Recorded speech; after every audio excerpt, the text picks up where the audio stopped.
नमस्ते साथीहरू र हाम्रो च्यानलमा स्वागत छ। आज एउटा प्रश्नबाट सुरु गरौँ।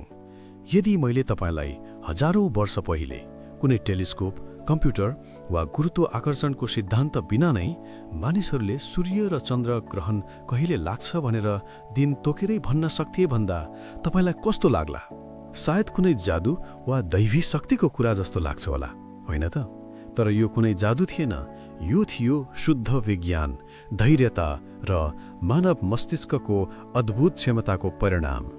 आज हामी समयको गहिराईमा डुबुल्की मार्नेछौँ र पत्ता लगाउनेछौँ कि हाम्रा पुर्खाहरूले कसरी ब्रह्माण्डका रहस्यहरूलाई बुझेका थिए र आकाशीय घटनाहरूको भविष्यवाणी गरेका थिए। यो कथा ढुङ्गा र माटामा लेखिएको मानव ज्ञानको कथा हो। जब हामी प्राचीन सभ्यता भन्ने शब्द सुन्छौँ, हाम्रो दिमागमा अक्सर पिरामिड, पुराना मन्दिरहरू वा माटाका भाँडाहरूको चित्र आउँछ। हामी उनीहरूको जीवनशैलीलाई सरल र आदिम सोच्छौँ। तर जब आकाशको कुरा आउँछ, उनीहरूको ज्ञान आश्चर्यजनक रूपमा विकसित थियो। उनीहरूका लागि आकाश केवल हेरेर रमाउने सुन्दर दृश्य मात्र थिएन, यो एउटा विशाल घडी थियो, एउटा पात्रो थियो र भविष्य बताउने एउटा नक्सा पनि थियो। खेतमा कहिले बिउ झर्ने, कहिले बाली काट्ने वा कहिले ठूला धार्मिक अनुष्ठानहरू गर्ने भन्ने जस्ता जीवनका महत्त्वपूर्ण निर्णयहरू आकाशकै चालमा निर्भर हुन्थे। यो सबैको सुरुवात भयो मेसोपोटामियाबाट, अर्थात् आजको इराकमा पर्ने दजला र फरात नदीबीचको उर्वर भूमिबाट। यहाँ सुमेरियन र बेबिलोनियन जस्ता महान सभ्यताहरूले जन्म लिए। उनीहरू सायद इतिहासकै सबैभन्दा कुशल र व्यवस्थित आकाश अब्जर्भर थिए। उनीहरूले हजारौं वर्षसम्म आकाशमा देखिन हरेक ससाना परिवर्तनहरूलाई माटाका ट्याब्लेटहरूमा लेखेर सुरक्षित राखे, जसलाई हामी आज क्युनिफर्म लिपिको रूपमा चिन्छौँ।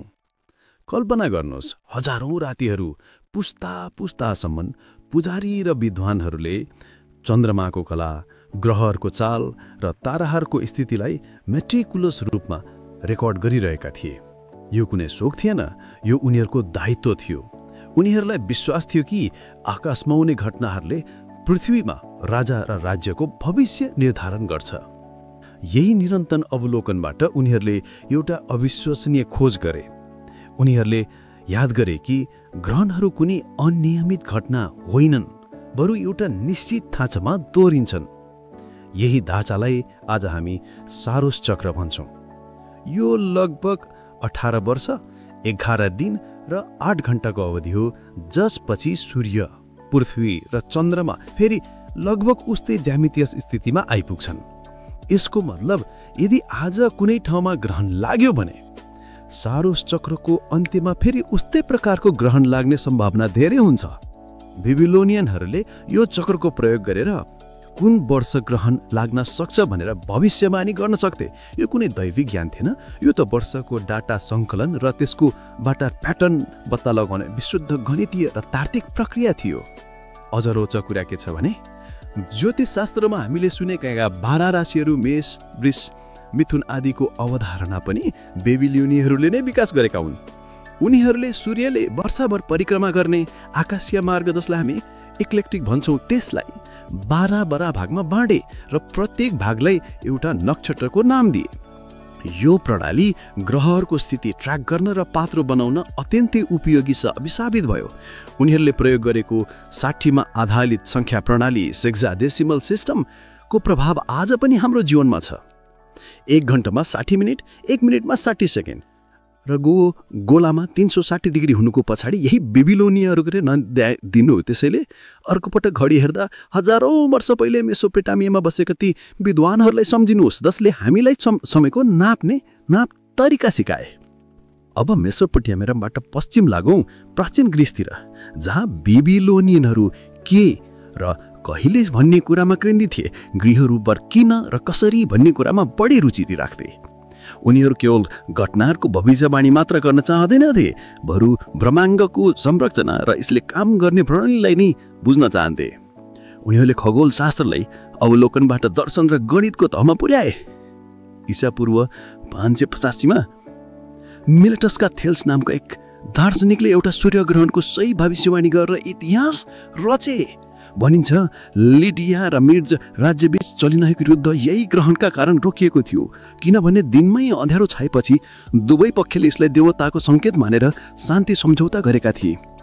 थेन्सले यो भविष्यवाणी कसरी गरे भन्ने कुरामा इतिहासकारहरूबीच बहस छ, तर धेरैको विश्वास छ कि उनले बेबिलोनियहरूले पत्ता लगाएको सारो चक्रको ज्ञान प्रयोग गरेका थिए। यसले देखाउँछ कि ज्ञान कसरी एक सभ्यताबाट अर्कोमा सर्दै जान्छ। ग्रिकहरूलाई नै पहिलो पटक पृथ्वी समतल छैन बरु गोलो छ भन्ने बलियो भर तर्कहरू प्रस्तुत गरे।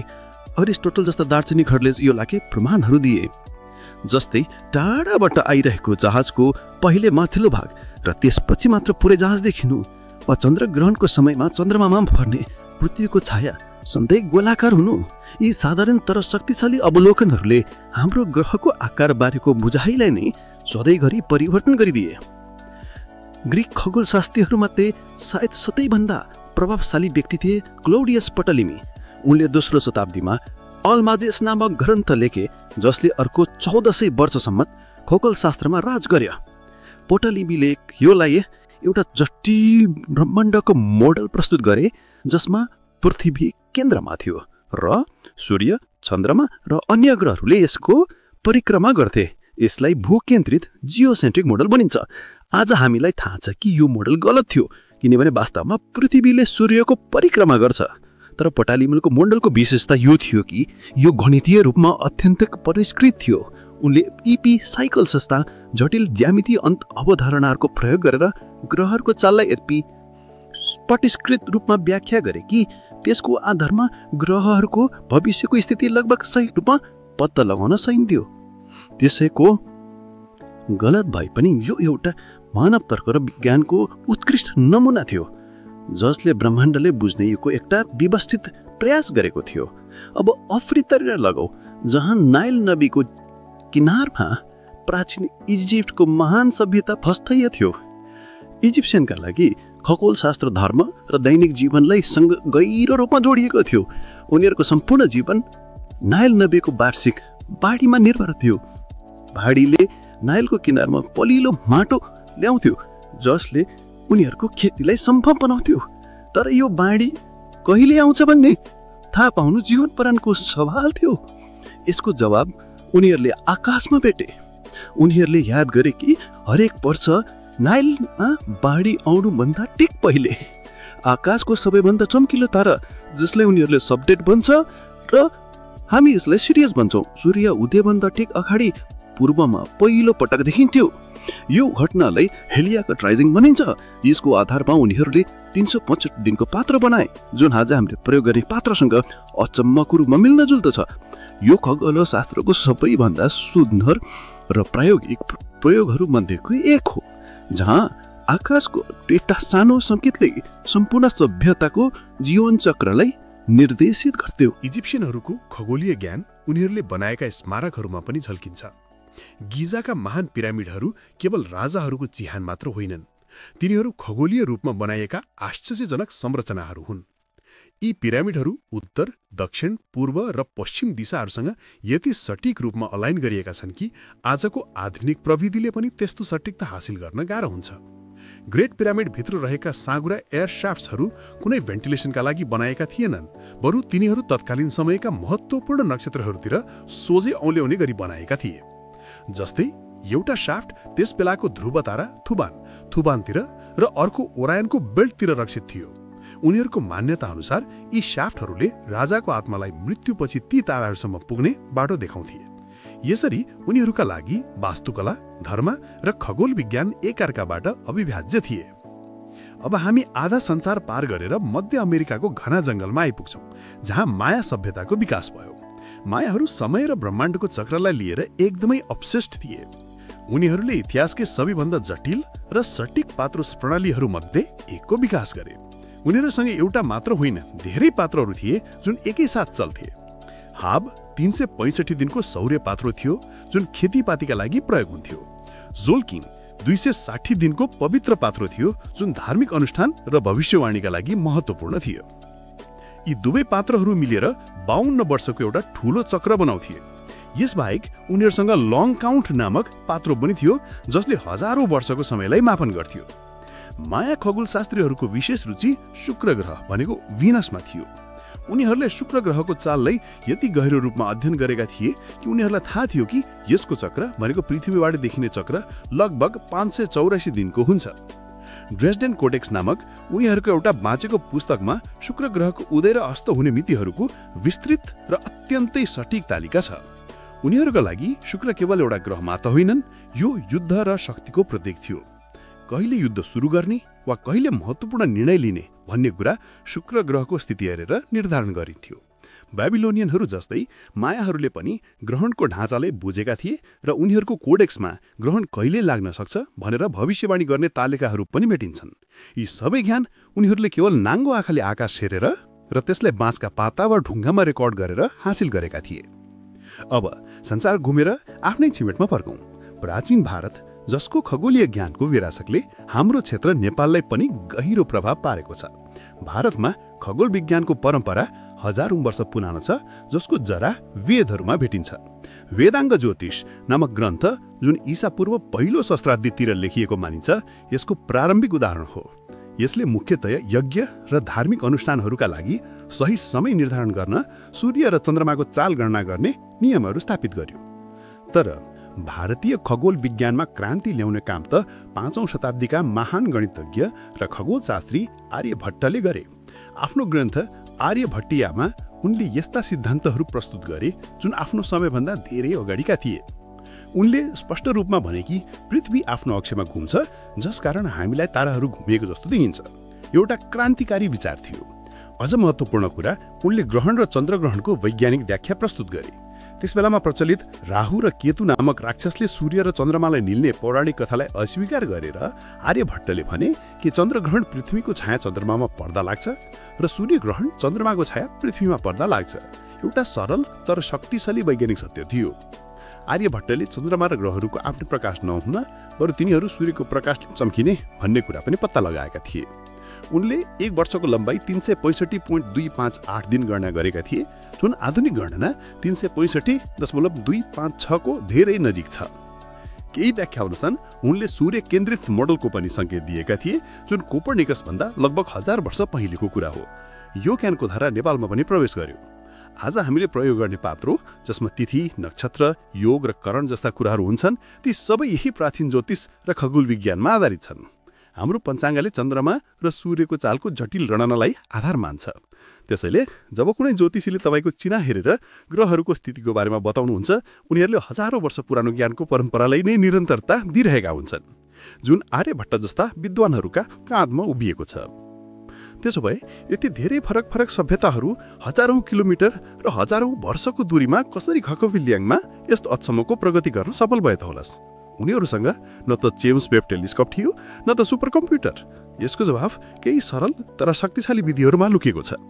पहिलो र सबैभन्दा महत्त्वपूर्ण थियो धैर्यतापूर्वक र निरन्तर अवलोकन। यो कुनै एउटा व्यक्तिको जीवनभरको काम थिएन, यो पुस्ता पुस्तालसम्म चल्ने एउटा महाअभियान थियो। बाबुले आफ्नो ज्ञान छोराले सिकाउँथे, गुरुले चेलालाई सिकाउँथे। उनीहरूले हरेक रात, हरेक महिना, हरेक वर्ष आकाशमा देखिने परिवर्तनहरूलाई लगनशीलताका साथ रेकर्ड गर्थे। दोस्रो थियो ढाँचा पहिचान। जब तपाईसँग 100औं वर्षको डाटा हुन्छ, तपाईँ त्यसमा लुकेका ढाँचाहरू देख्न थाल्नुहुन्छ। बेबिलोनियामा सारो चक्रै होस् या मायाको शुक्र ग्रहको चक्र, यी सबै लामो समयको अवलोकनबाट पत्ता लागेका पुनरावृत्तिहरू थिए। उनीहरूले ब्रह्माण्डको अराजकताभित्र लुकेको एउटा लय, एउटा सङ्गीत भेटाएका थिए। तेस्रो थियो मातिस वसन्नाध्यक गणित र ज्यामितिको प्रयोग। अवलोकनबाट प्राप्त डाटालाई अर्थपूर्ण बनाउन गणित आवश्यक थियो। ग्रीकहरूले ज्यामितिको प्रयोग गरेर ब्रह्माण्डको मोडेल बनाए भने भारतीय खगोलशास्त्रीहरूले त्रिकोणमितिको विकास गरेर ग्रहहरूको दूरी र कालको गणना गर्थे। सङ्ख्याहरूले उनीहरूलाई देखेको कुरालाई माप्न र भविष्यको भविष्यवाणी गर्न शक्ति दियो। र चौथो थियो खगोलीय उपकरणहरूको निर्माण। वेल, उनीहरूसँग टेलिस्कोप थिएन, तर उनीहरूले आफ्नै प्रकारका सरल तर प्रभावकारी उपकरणहरू बनाएका थिए। घामको छायाको लम्बाइ नाप्ने नोमन होस्, जसले वर्षको सबैभन्दा लामो र छोटो दिन पत्ता लगाउन मद्दत गर्थ्यो, वा ताराहरूको उजाइ नाप्ने एस्ट्रोलेब होस्। केही अवस्थामा त उनीहरूले पुरै भवनलाई नै खगोलीय उपकरणको रूपमा प्रयोग गरे। इङ्ल्यान्डको स्टोनहेन्ज र भारतको जयपुरमा रहेको जन्तर मन्तर यसका उत्कृष्ट उदाहरण हुन्। यी ढुला तुन्दाका टुक्रा मत्थको एक सौर्य मण्डलको चाललाई नाप्न र अध्ययन गर्न बनाएका खुला आकाशका प्रयोगशालाहरू हुन्। आज हामी एउटा यस्तो युगमा बाँचिरहेका छौँ जहाँ ब्रह्माण्डका रहस्यहरू पत्ता लगाउन हामीसँग शक्तिशाली टेलिस्कोप र कृत्रिम उपग्रहहरू छन्। हामीले ब्ल्याक होलको तस्बिर खिचेका छौँ र अरबौं प्रकाश वर्ष टाढाका आकाशगङ्गाहरू पनि पत्ता लगाएका छौँ। तर यो सबै ज्ञानको जरा हाम्रा त्यही प्राचीन पुर्खाहरूले रहेका थिए, जसले केवल आफ्नो आँखा र आफ्नो मस्तिष्क र कहिले अन्त्य नहुने जिज्ञासाको भरमा आकाशलाई नापेका थिए। उनीहरूले हामीलाई सिकाए कि ब्रह्माण्ड बुझ्न सकिने नियममा चल्छ। उनीहरूले हामीलाई समय नाप पात्र बनाउन र ब्रह्माण्डमा हाम्रो स्थान खोज्न सिकाए। उनीहरूको ज्ञान केवल पुरानो इतिहासको कथा मात्र होइन, यो मानव बौद्धिकता र खोजको हल्लोको एउटा जीवन्त प्रमाण हो। उनीहरूले केवल आफ्नो आँखा र आफ्नो मस्तिष्कको प्रबल क्षतिले यति धेरै हासिल गरे। यसले सोच्न बाध्य बनाउँछ, उनीहरूलाई अरू के थाहा थियो त, जुन हामीले समयका साथ बिर्सिसक्यौँ। यदि उनीहरूले आकाशको नक्सा यति सठिकताका साथ बनाउन सक्थे, तपाईँको ब्रह्माण्डका अरू कुन मनुष्यहरू पत्ता लगाउने सङ्घारमा थियो होलान्? यसको जवाब सायद हामीले कहिल्यै पाउने छैनौँ, तर उनीहरूको विरासतले हामीलाई सधैँ प्रेरित गरिरहनेछ, माटिएप्न, प्रश्न गर्न र कहिल्यै पनि खोज्न छोड्न। यदि तपाईँलाई आजको यात्रा मन पर्यो भने यो भिडियोलाई लाइक गर्नुहोस् र हाम्रो च्यानललाई सब्स्क्राइब गर्न नबिर्सिनुहोस्। तपाईँलाई कुन प्राचीन सभ्यताको खगोलीय ज्ञानले सबैभन्दा आकर्षित गर्यो तल कमेन्टमा हामीलाई बताउनुहोस्। हाम्रो अर्को भिडियोमा हामी यस्तै एउटा रहस्यमय विषयमा कुरा गरिन्छौँ, एन्टिकेथ्रा मेकानिजम, प्राचीन ग्रीकहरूले बनाएको एउटा यत्रो एनालग कम्प्युटर जसले ग्रहहरूको स्थिति र ग्रहणको भविष्यवाणी गर्न सक्थ्यो। त्यति दिलकाला जान्ने खुल्कुसाइदिनु होला।